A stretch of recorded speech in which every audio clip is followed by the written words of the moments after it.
Hi guys, welcome to my YouTube channel. I have posted a few of my book podcast videos on this channel, but this is sort of my first face-to-face video, so welcome you guys. As you can see from the video title, today I'll be talking about 5 books that changed my life. So without further ado, let's get started.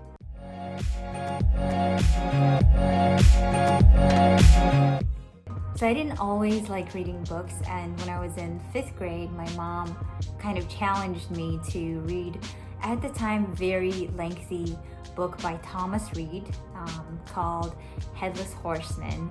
And I pretty much read that book just to prove my mom that I could do it.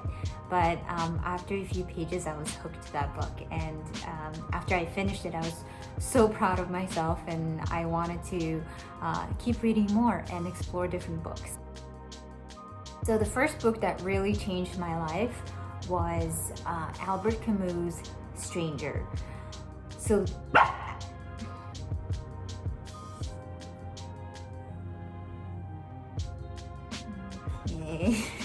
sorry about that. So Albert Camus is my all-time favorite author, as he most of the times addresses life questions that we in general contemplate on a daily basis. For example, what is the meaning of life? Does it have a meaning, or do we give it a meaning? Or what makes someone human? All these questions are answered, or rather, you get your own answer by reading Albert Camus' books. The book Stranger follows a story of a man named Maurice, and he's a man without feelings, and he's incapable of feeling remorse. After his mom dies, he doesn't show any sort of emotion. He doesn't even cry at the funeral. Later on, he kills a guy, and still there's no emotion. And on the day of the trial, he thinks to himself, okay, I don't want to spoil it. I will link down all the books that I talked today in my description box, so if you want to read this book, go ahead and just click the link. Second book on the list is The Power of Now by Eckhart Tolle. It's quite obvious from the title what the book is about. It's about living in the present moment, being in the now, and being aware of who you are, your surrounding, and being mindful. I know you've probably heard this a million times, to be in the present moment, and I have too. But I feel like nobody really talks about how we can do that. How can we be in the present moment? So in the book, he kind of explains the steps that we can get there. Pretty much the takeaway is that your mind will always wander and always either think about the future or the past.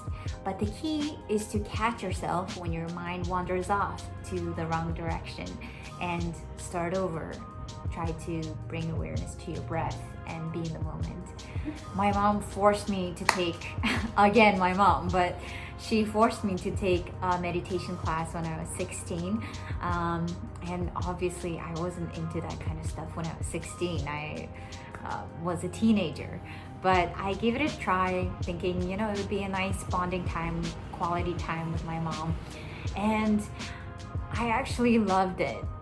I thought everyone should take that course. Everyone should learn how to practice meditation, and they should be doing that on a daily basis. So ever since then, I started reading more mindfulness books, and Eckhart Tolle is definitely one of my favorite authors in that genre. Some of my other favorites are Thich Nhat Hanh, Miracle of Mindfulness, and of course Dalai Lama, How to Practice the Way to a Meaningful Life.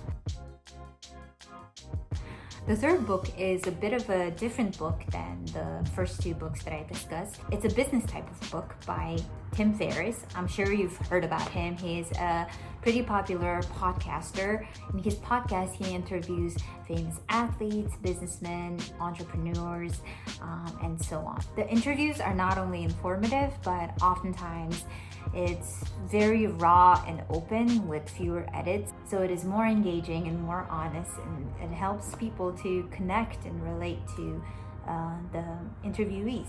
In his book 4 Hour Work Week, Tim Ferriss talks about how to escape the rat race and how to live more and work less.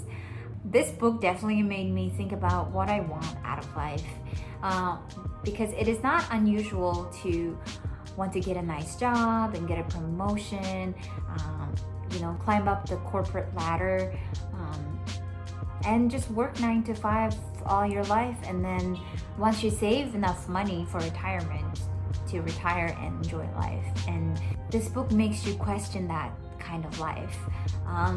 It encourages you to do your own thing and 4-hour work week as possible. He encourages people to start their own thing, big or small, invest in your own business, your own idea, instead of working for somebody else's idea. So that really encouraged me to start my own podcast, my YouTube channel, and there are other ideas that I'm just dying to implement, but we only get so many hours a day, and I don't want to quit my full-time job quite yet. So if you need some encouragement to start your own thing and escape the rat race, go ahead and check this book out. It is a phenomenal book. And the fourth book that changed my life is definitely Tuesdays with Maurice by Mitch Albom. This book is so good. Once you pick it up, you cannot put it down. It's an amazing book. Basically, Mitch Albom had a close relationship with one of his professors while he was in college, but after he graduated, life got busy and he didn't keep in touch with his professor, but he gets reunited with him after he learns that he was diagnosed with ALS.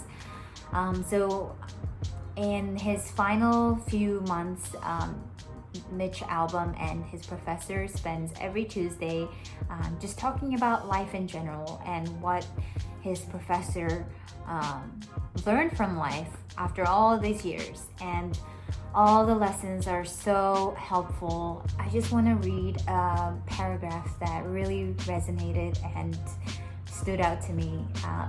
So here it goes. So many people walk around with a meaningless life. They seem half asleep even when they're busy doing things they think that are important. This is because they're chasing the wrong thing. The way you get meaning into your life is to devote yourself to loving others, devote yourself to your community around you, and devote yourself to creating something that gives you purpose and meaning. Guys, this book is just amazing, and if you haven't read it, please go read this. It's gonna change your life. And last but not least, my fifth book on the list is The Alchemist by Paulo Coelho. I'm pretty sure everyone read this book, but this book has made a significant impact on my life. This is another one of those really amazing books. I think it would be a crime to not include this book in my list, because it's a lot of people's favorite, and this book is truly transformative. My takeaway from this book was that once you find out your purpose in life, the universe will help you fulfill it in every way, and to not ignore my instincts, because in this book, the shepherd boy Santiago, he really just pays attention to omens, and he follows his own heart in a lot of tough decisions. It's the possibility of having a dream come true that makes life more interesting. And if you haven't figured out your goal in life, your purpose in life, that is totally fine. Just start from today. Start with any of these books. And these are the 5 books that truly changed my life and the way I view the world. So I'm curious to see what books changed your life and made a huge impact. So please write a comment down in the comment section. And if you have any requests or suggestions for my next videos, please don't hesitate to write a comment as well. And I will see you guys in the next one. Bye.